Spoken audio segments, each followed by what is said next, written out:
Bet pie, ja pareizāk sakot, no tādas ļoti iedrošinošas prezentācijas, no iedrošinājuma pie nodrošinājuma, šajā gadījumā pie viltus nodrošinājuma. Atzīstaties, cik daudzi no jums ir kaut reizi saņēmuši to e-pastu no tādas ārkārtīgi bagātas atraitnes no Amerikas vai tā Sudānas valdnieka. Jūs no tās atraitnes, man patīk, ka jūs ceļat tā kā pamazām tās rokas. Tātad bagātas atraitnes, Sudānas valdnieki, turpinām celt rokas, ja? Un Nigērijas prinči jau vairāk kārt pieminētie. Es neprasīšu jums celt rokas, vai jūs esat atbildējuši. Ja jūs tāpat viņas neceltu, tad jūs tā nokārtu galvu. Bet jūs iedomājaties, ja šo te, ja pareizāk sakot, ja daudziem no mums murgos rādās šo te vēstuļu autoru, kā tāds bieds, tad viņiem murgos rādās šī pasākuma nākamais runātājs. Viņi tiešām murgo par viņu, un viņš ir viņu lielākais bieds. Cilvēks ar programmatūras inženieris ar 18 gadu pieredzi un daudz no šiem gadiem pavadījis tieši drošības nozarē, digitālās drošības centra dibinātājs un tehnoloģiju entuziasts. Cilvēks ar sarkano cepuri, kā viņu mēdz saukt, Elvis Strasdiņš.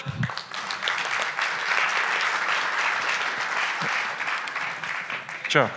Laipni aicināts uz skatuves. Jep, tā. Un, ja jums jau ir kāds jautājums, Elvis atgādinu, visus šīs dienas runātājus mums vēl cerams pilnā sastāvā būs iespēja satikt uz šīs pašas skatuves ap 1:00, kad viņi būs sapulcināti uz tādu vieglu paneļu diskusiju un atvērto jautājumu un atbilžu sesiju. Tāpēc, ja ir kāds jautājums, kamēr neaizmirstās, droši pārtraukumos dodamies pie reģistrācijas, atrodam lapiņu un tādā klasiskā manuālā veidā, bez mākslīgā intelekta palīdzības, uzrakstam viņus uz šīm te papīra strēmelēm. Un atstājam turpatās, viņi nonāks agrāk vai vēlāk līdz pat šai skatuvei.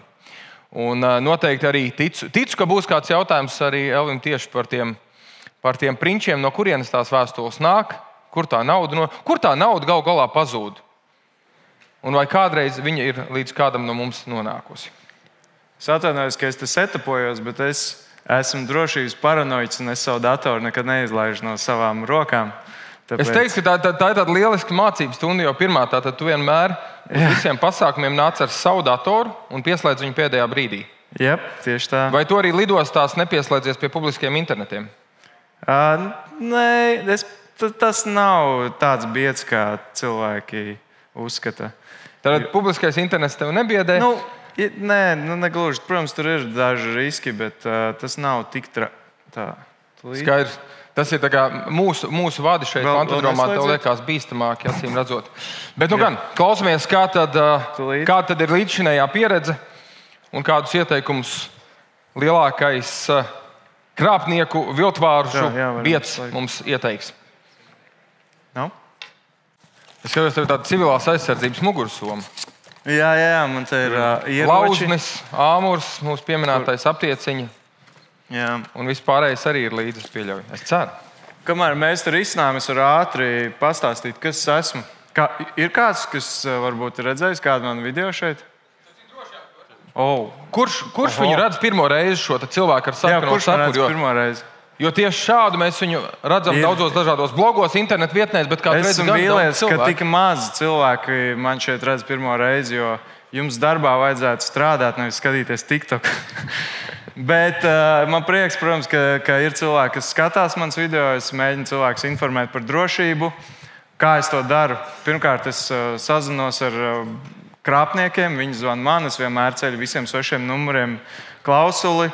Reģistrējos visādās lapās, var vaļā visus jūsu pakete ir nozaudēta un vispārējās īziņas. Reģistrēju savus izdomāto fake personu datus. Tāpat arī es lieku sludinājumus, un starp citu, bērnu ratiņu sludinājumu ļoti piesaista krāpnieks. Ja jūs kādreiz gribat parunāties ar krāpniekiem, ielieciet pārdot bērnu ratiņus. Un, jā, starp citu, es arī filmēju video ne tikai par krāpniekiem, bet arī par drošību. Mēs, starp citu, ir STID stends, mēs ar viņiem uzfilmējām video, kā mēs ar retranslācijas uzbrukumu atvērām Teslu. Un jūs varat aiziet tur stendā, noskanēt savus uzņēmumu RFID kartes un paskatīties, vai tās ir drošas, vai tās ir šifrētas. Neuztraucieties, viņi jūsu datus nenozags, bet jūs vienkārši varat notestēt, tīri statistiski paskatīties, cik daudz uzņēmumiem vispār Latvijā ir drošas kartes. Ko tas nozīmē? Tas nozīmē, piemēram, šeit ir mans arsenāls ar dažiem ieročiem visādiem. Un, piemēram, ar šādu te es varu pastaigāt ar Flipper Zero pastaigāt pa kaut kādu publisko ēdnīcu vai vienalga kaut kur un paskanēt kabatas un noskanēt jūsu RFID kartes un vienkārši staigāt, pēc tam vērt vaļā uzņēmumā durvis. Viņi piedāvā lasītājs šifrētām kartēm, kuras nebūs iespējams tādā veidā noviltot. Tā kā droši aiziet, noskanēt, paskatieties, cik jūsu uzņēmums domā par drošību. Runājot vēl par fizisko drošību, pastāstīšu tādus interesantākos gadījumus, jo man nav baigi daudz laika. Man tikai 20 minūtes, diemžēl. Mēģināšu izskriet cauri tādiem interesantākiem gadījumiem. Viens interesants gadījums, kā es pie šiem gadījumiem nonāku, viena daļa ir, ko es pats izpētu, un otra daļa ir, kur cilvēki man raksta vienkārši, kā viņi vai nu ir apkrāpti vai mēģinātu apkrāpt. Un viens no tādiem gadījumiem bija, kad pie manis vērsās kāda sieviete, kurai uzlauza, viņa domāja, ka viņa uzlauza sociālo tīklu kontus un sāka rakstīt WhatsAppā, Facebook Messengerī radniekiem, lai aizdod naudu. Mēs nevarējām saprast, kādā veidā tas tika izdarīts, un beigās izrādījās, ka viņi vienkārši izmet savu ierīci un nebija izdzēsus datus un izmet ierīci Eko Baltija vidi tajā kastē.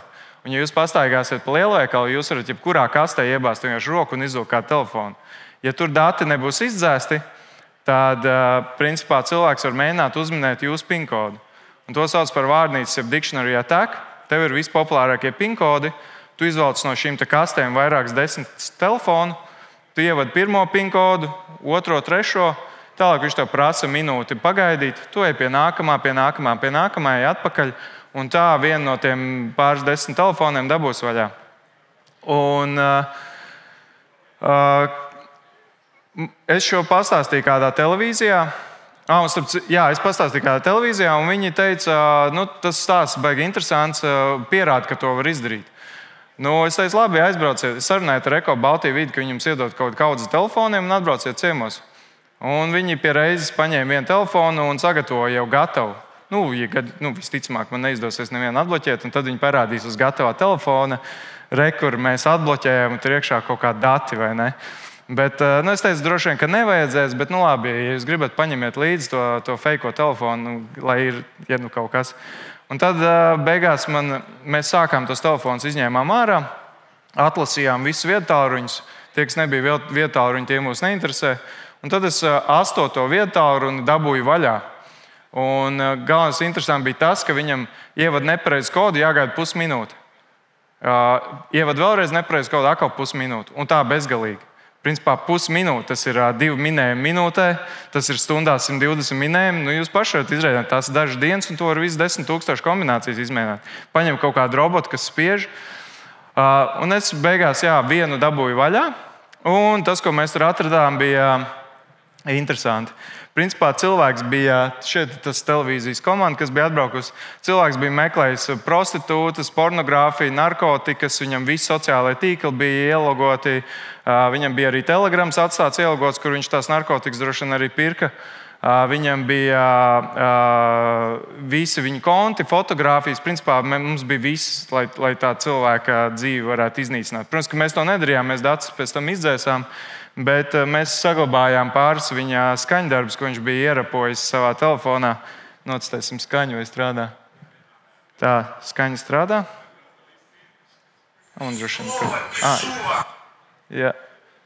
Tā. Krāpnieks. Krāpnieks atkal zvana. Labi, necels savies. Tā. Viņš tur repo, kā viņš pīpē zāli un vēl uz kaut ko. Tāpēc, ja jūs meklējat narkotikas, tad izmantojiet inkognito logu. Arī savās ierīcēs, ja jūs nezināt, kurš piekļūs pie tām ierīcēm. Un kur vēl šito dara izmantot, ir Copy Pro. Ja jūs drukājat savus darbus, lūdzu izmantojiet inkognito režīmu, jo tur ir vienkārši zagļiem, tur ir paradīze. Jūs pieejat pie datoru, cilvēks ir tur atstājis visus savus loginus iekšā, visu Gmail, visu. Jūs tur varat visu kaut ko izrakt.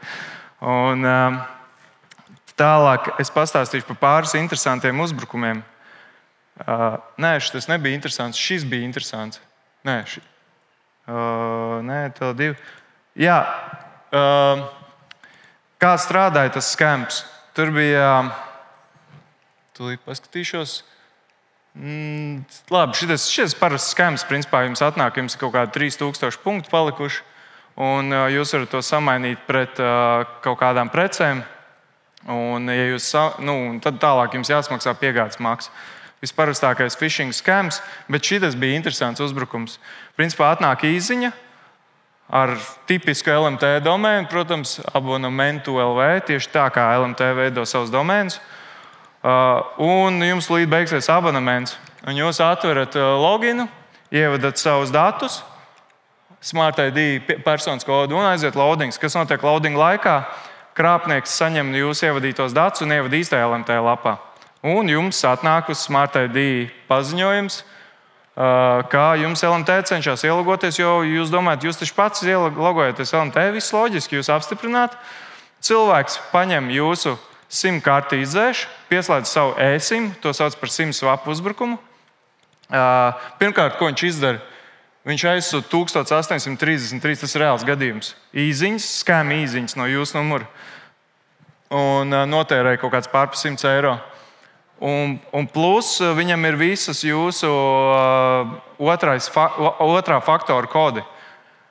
Viss, kas viņam jāatrod tālāk, jau ir tikai jūsu e-pasta adrese, un visticamāk, ka jūsu paroles tāpat visur ir nopludināts. Un tāpēc jūsu paroli droši vien uzzināt nebūs baigi grūti. Līdz to ejam kaut kādā sociālā tīklā, ievadam e-pasta paroli, un viņš otro faktoru saņem uz savu telefonu, nevis uz jūsējo. Tāpēc otrajam faktoram es iesaku izmantot autentifikācijas, Google Authenticator vai kaut ko tam līdzīgu lietot, un nevis SMS. Ir vēl citi uzbrukumi īziņām, bet par tām es nestāstīšu šodien. Vēl viens bija interesants, kad jūs rezervējat viesnīcu Booking.com. Un jums vienu dienu pirms rezervācijas tās iestāšanās, kad jums jau jābūt viesnīcā, jums atnāk īziņa, ka kaut kas neizdevās ar maksājumu. Un summa ir, jūs atradat to linku, un summa ir tieši tāda paša, kā jūs rezervējāt. Un viesnīca viss sakrīt. Un beigās jūs apmaksājat to, un tas izrādās ir skams. Un kādā veidā viņi to, es nevarēju saprast, kā šis strādājas. Tā kā runāju ar cilvēkiem, kas saņēma šo īziņu, nav ne jausmas. Beigās man par laimi pie manis atnāca kāda viesnīcas tīkla īpašnieks un izstāstīja, ka principā krāpnieks aizsūta pikšķerēšanas e-pastu, kurā viņš saka, es rezervēju pie jums viesnīcu un es no autoos iešu pie jums uz viesnīcu, vai šis ir tuvākais ceļš. Un tā administratora atver pielikumu, bet pielikums ir .exe, nevis PNG, piemēram. Bet tas pielikums arī atver bildi pie reizes. Bet ko viņš vēl izdara, viņš uzinstalē spiegvīrusu. Tālāk jau noskanēja visus taustiņus, ko viņš spieda mēnešu garumā. Un pēc tam jau tika iekšā viņa Booking.com, redzēja visas pēdējās rezervācijas, un tad jau var skamot visus cilvēkus, jo tur ir visi viņa kontakti un visas summas, kādas viņi samaksājuši. Un, līdz ar to ir ļoti viegli pateikt, ka jūsu summa neatnāca līdz mums, tāpēc jums nāksies vēlreiz ievadīt karšu datus. Jā, tāpēc lietojot antivīrusu un lietojot divu-faktoru autentifikāciju, jo šis nebūtu iespējams, ja būtu divu-faktoru autentifikācija ieslēgta.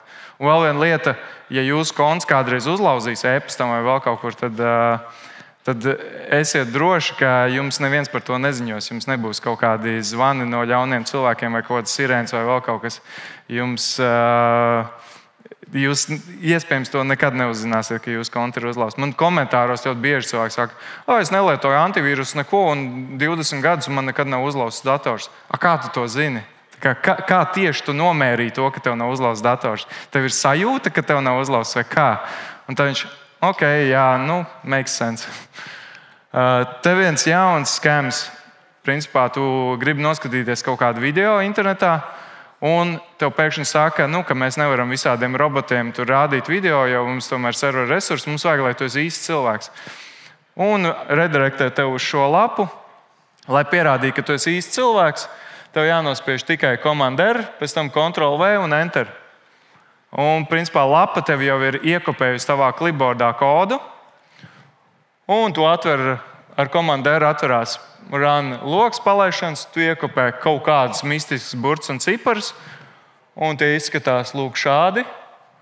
Un kas tur ir? Tie, kas sapratīs, tie base64 nokodēts kods. Un kas tajā kodā ir iekodēts? MSHTA.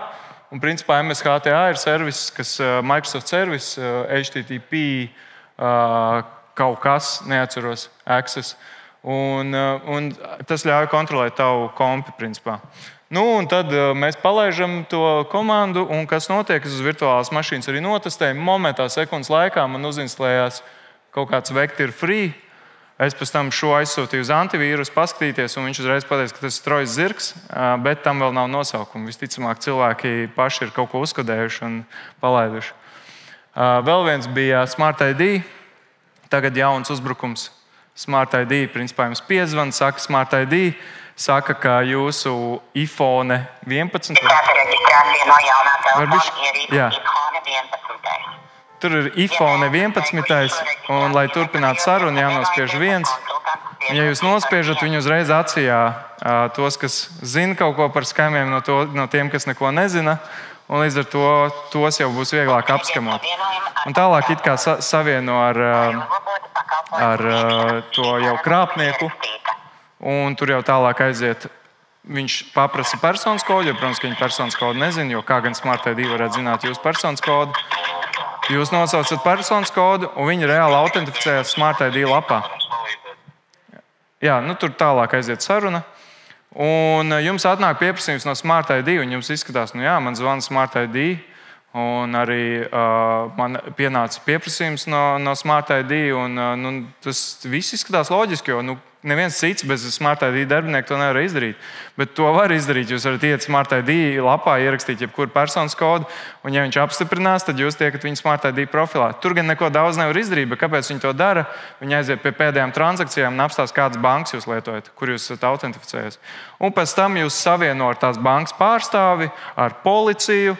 Tur ir visi iesniegumi, ka kāds grib uz jūsu vārdu tur ņemt kredītus un tādā garā. Viss klasiskais stāsts. Bet šodien es atnācu parunāt par Nigērijas prinčiem.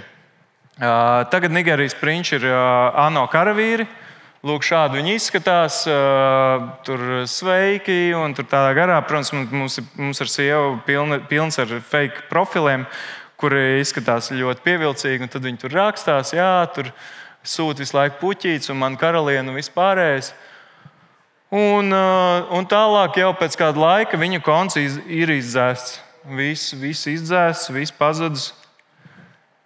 Hei, skaistā sieviete, kā tev iet šorīt? Un tur atkal ir ziņa, ka viņam ir konts iepriekšējais bloķēts un tagad ir jauns konts, jo redz, Facebookam nepatīk ANO karavīri. Un Čāls ir tāds aizrautīgs. Viņš ir diezgan daudz mēģinājis tos profilus, un Facebooks visu laiku viņus bloķē.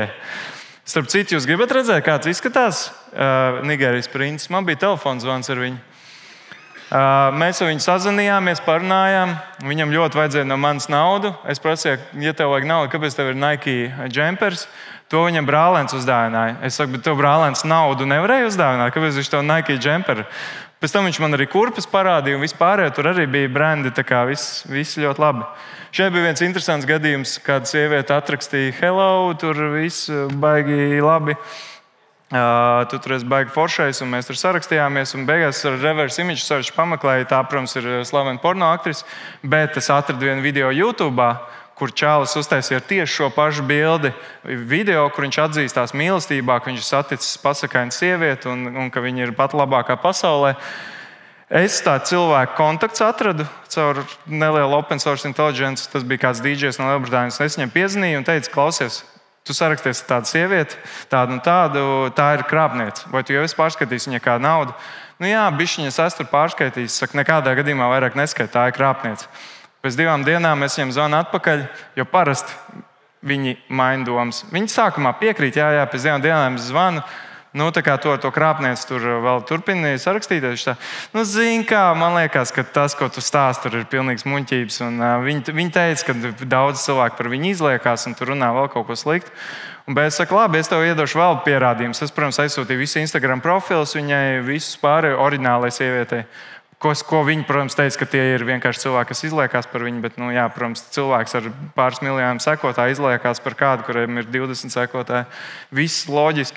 Bet beigās, kā dara krāpnieki, ja jūs ar viņiem nesarakstāties 2 stundas, piemēram, viņi sāk zvanīt jums. Un tā, kad jūs paciet, viņi nomet klausuli. Un man gadījās tā, ka es runāju ar krāpniekiem, un es dažreiz TikTokā live streamoju, kā es runāju ar krāpniekiem. Un viņi man zvanīja, šī pati sieviete, šoreiz tā bija sieviete. Es jau biju atradis ar pāris metodēm. Es aizsūtīju bildi, kas linkojās uz manu serveri caur e-pastu. Un, kad viņi atvēra e-pastu, man parādījās viņas IP adrese un Nigērija, protams. Loģiski, jo nigērieši ir vienkārši skam čempioni. Reāli, ja būtu olimpiskās spēles skamā, viņi vienkārši paņemtu visas medaļas. Jā, es atradu, ka viņi ir no Nigērijas, un viņi man zvanīja tajā live streamā, un es pacēlu, viņi nenolika klausuli, un tur bija tāda korpulenta, melnādaina sieviete. Tas arī video man ir kaut kur, arī vēl viena Nigērija, bet šoreiz princese. Tad bija viens interesants skams. Es nezinu, man droši vien pārtērējis laiku, vai ne, es vēl varu bišķiņu? Varu vēl? Jā. Darba skams un piedāvāja darbu. Zvanīja, visi tur nenormāli daudz ir nopelnīt. Labi, es paskatīšos, jā, protams, es gribu nopelnīt, šobrīd bez darba sēžu, kā parasti. Nē, es nesaku, ka es bez darba sēžu, es saku, es strādāju kaut kādus darbus, kur neko nezinu par finansēm. Piemēram, es tur benzīna tankā veikala vadītājs vai kaut kas, jo tad uzreiz es esmu reizē stulbs, bet bagāts. Un tā kombinācija viņiem ļoti patīk. Ne, es nesaku, ka benzīna tanka veikala vadītājs stulbi vienkārši. Labi, es nezinu, ko es gribēju pateikt, bet parādās mans profils. Jā, viņš man izveidoja visu profilu ar visiem parolēm, vispārējo. Un tad man jāskatās reklāmas, bet tās reklāmas ir tieši tik lētas. Vienkārši parādās bilde, un tieši šitāda reklāma es noskatos, un es nopelnu kaut kādus tur 2 vai cik tur tos USDT, kas konvertējas 1 pret $1. Es skatos visu dienu tās bildes, principā. Nē, visu dienu nē. Tur, ja tu esi pārāk maz investējis, tad tu drīkst skatīties tikai 40 bildes. Es noskatījos 40 bildes, izpildīju to misiju. Un pēc tam es saku, es gribētu to naudu izņemt ārā, bet es vēl neko neesmu investējis.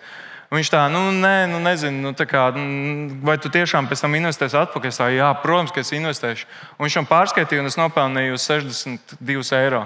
No šitā čaļa. Un tas skams strādā tā, ka viņi izprofilē, cik tu esi tāds nopietns čalis. Un pēc tam, ja viņiem liekas, ka tu varētu investēt vēl, tad viņi tev to naudu ieskaita. Pēc tam tu atskaiti atpakaļ jau €200, tad tev atskaita 300. Dažiem ir izdevies otro reizi, bet es neiesaku ar šo krievu ruleti spēlēties. Labāk savāciet pirmo piķu un pazūdiet. Bet vēl bija interesants skams ar konkursiem. Es biju par to arī stāstījis, man ir video. Tātad, ja tu esi janvārī dzimis, tu vinnē 6,000 un iPhone 14. Ja tu esi dzimis oktobrī, tad tu vari vinnēt 9,500 iPhone 14. Nezinu, kāpēc tāda diskriminācija, jo es esmu dzimis janvārī. Es, protams, ierakstīju, ka es esmu dzimis oktobrī. Loģiski, jo es negribu vinnēt tikai 6,000. Un uzreiz man atnāk ziņas, sveika, Elvis. Nākamais solis uz uzvaru ir dalīties 15 līdz 20 grupās. Un pēc tam jānoklik šim pogu finišu. Es nezinu, kur Facebookā ir poga finišs. Es vienkārši uzrakstīju finišu. Apsveicam ar uzvaru. Es vinnēju konkursā. Labais, €10,000. Atveram lapu, ko viņš man atsūtīja. Laipni lūdzam. Visi nenormāli forši, daudz naudas. Protams, Andrejko. Jūs zināt, kas ir Andrejko? Jūs zināt, kāds? Es arī nezināju vēl pirms dažiem mēnešiem. Tas ir populārākais Latvijas influenceris. Viņam ir 3,5 miljoni YouTube, 3,5 miljoni TikTokā, 3 miljoni Facebookā, pār pa 3 miljoniem Instagramā. Tas ir tas čalis, kurš izklāja sarkano paklāju, un tad cilvēks staigā un dejo. Jūs esat redzējuši, es zinu, vienkārši neviens nezina, kā viņi sauc. Un izrādās, ka skameri pa viņu izliekās. Tālāk jau viss standarts. Paldies par 10,000. Visi tur vajag labi. Cilvēki priecājās, ka ir saņēmuši 10,000. Pilns ar labām atsauksmēm. Visi ir dabūjuši 10,000. Un tālāk, jau, protams, jāievada karšu dati un viss standarts. Nekā tāda interesanta tālāk. Un, protams, reģistrēts kaut kādā Kiprā. Un pēc tam es pagūglēju vēl, kas tas pa uzņēmumu Kiprā. Viņš vēl Google atrodas kā Eiropas lielākais bērnu preču tirgotājs, bet to viņi apgalvo, protams. Gan jau, ka tas ir oficiāli vai ne, bet, un tad vēl viens interesants starptautisks piemērs bija, kur 25 miljonus izskamoja. Cilvēkam piezvanīja uz Hongkongu no Lielbritānijas Chief Financial Officer, jeb finanšu direktors. Saka, ka jāpārskaita 25 miljoni. Viņš saka, ka viņš negrib skaitīt. Viņš saka, tas finanšu direktors saka, labi, uztaisim Zoom zvanu, un mēs izstāstīsim, kāpēc jāpārskaita. Mums nav bildes no tā Zoom zvana, bet, ja tas izskatījās tā, tad viss tur runā, viņi pārliec, viņš pārskaita. Piemēram, ja šis būtu viņš, tad vispārējie cilvēki Zoom zvanā bija deepfake. Audio, video, viss pilnīgi fakes. Tā kā arī, un starp citu, Latvijā arī šādi gadījumi jau ir notikuši. Man nesen bija ziņojums, kur cilvēkam reāli direktors zvana ar video un audio WhatsAppā. Un viņš sāk runāt, un viņš redz, ka kaut kas nav, kaut kāda robotizēta balss video. Aptuveni tas tā var izskatīties. Auniem pazīšanās un attiecību dibināšanas jomā Auniem pazīšanās un attiecību dibināšanas jomā enerģijas sakustēsies. Iepazīšanās var izvērsties paskarba, bet, ja pratīsi pareizi izmantot savus instinktus un šarmu, vari cerēt uz ilgstošu un interesantu saspēli. Šis vēl nav mans labākais deepfakes, būs daudz labāk, ticiet man, es eksperimentēju jauniem rīkiem. Bet kopumā, ko es jums šodien gribēju pateikt, sakat visiem nē. Ja jums kāds prasa investēt, nē. Ja jums kāds saka, jūs esat pats labākais un atrakst Facebookā un grib iepazīties, nē. Ja jums kāds prasa ar savu kontu izlaist kaut kādu piķi vai vēl kaut ko, vienkārši nē. Paldies, šis bija Elvis Strazdīņš, un es saku, ka jūs kaut ko iemācījāties.